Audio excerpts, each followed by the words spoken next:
old medical practices that did more harm than good. Humans have been becoming sick, hurting themselves, and obtaining diseases for as long as they have existed. For just as long, doctors have created remedies and conducted operations to treat these conditions. While it is fortunate for us to live in a period of advanced scientific and medical knowledge, it was regrettably not always so.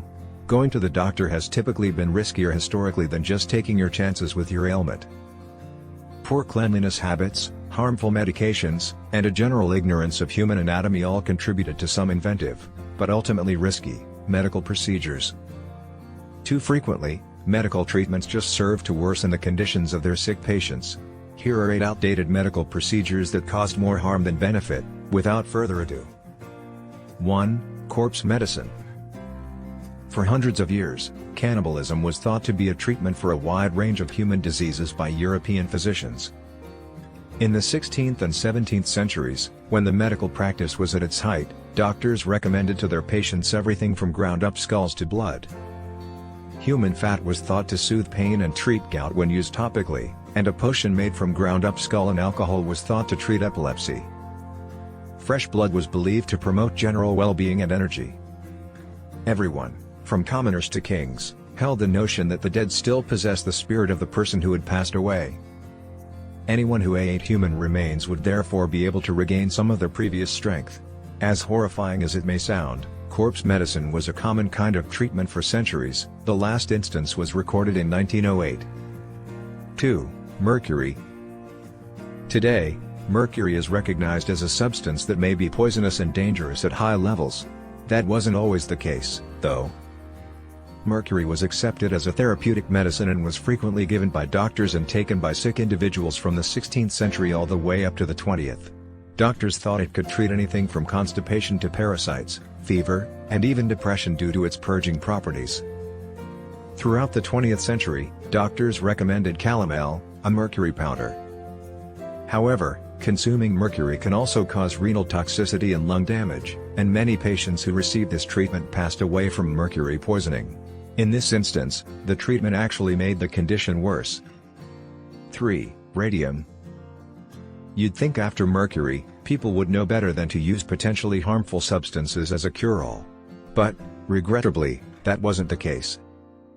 In the early 20th century, radium, another hazardous element, was frequently added to water and sold as an over-the-counter energy drink.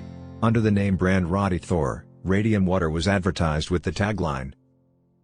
Radithor remained a well-liked beverage into the 1920s despite the fact that the harmful health consequences of radium were already known as early as 1913 until the federal government forcibly put a halt to its manufacturing in 1932.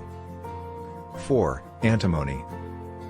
In 1747, Robert James, an English physician of the 18th century, created and copyrighted his renowned Dr. James's fever powder. Dr. James asserted that his mixture could treat a wide range of illnesses, including fever, scurvy, and even cow disease. However, he was infamous for keeping the ingredients of his fever powder a secret.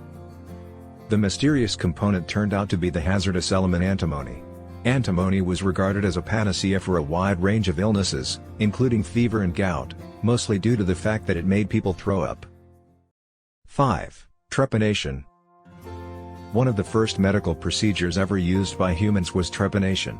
For more than 5,000 years, people have tried to treat neurological illnesses, head injuries, and head pain by drilling holes in the patient's skull. The skull was simply scraped or cut into smaller pieces in less extreme variations. Trepanation evidence has been discovered all across the world, including in Europe, China, Russia, and the Americas. There is still a current equivalent of trepanation in medicine. It is now known as a craniotomy. Only severe problems, such as brain tumors, are treated in this way, and the broken pieces of the skull are then replaced right afterwards. 6. Arsenic. Another very old remedy that dates all the way back to Hippocrates is arsenic. The metalloid was employed by the inventor of medicine himself to cure ulcers and other lesions. Arsenic was prized for its therapeutic powers from ancient Greece to ancient China. It was put into tinctures to treat a variety of illnesses, from open wounds and ulcers to sleeping sickness, because it was thought to be able to restore health. Thomas Fowler, a resourceful physician, created his own arsenic-based medicine in 1786 and started bottling and selling it under the name Fowler's Solution.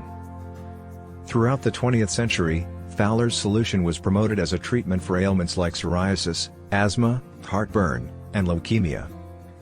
7. Bloodletting. Bloodletting was invented by the ancient Egyptians 3,000 years ago when they used a lancet or leeches to open a patient's veins and extract blood. Ancient Greece adopted the custom, and it remained common in both Europe and America up until the late 1800s. The body was thought to be made up of 4 senses of humor in medieval Europe: blood, phlegm, yellow bile, and black bile. The body would get sick if one of these humor were out of balance. Bloodletting was employed to treat conditions as diverse as migraines, seizures, sore throats, and even delivery, since it was thought to be a cure for any ailments brought on by an excess of blood in the body.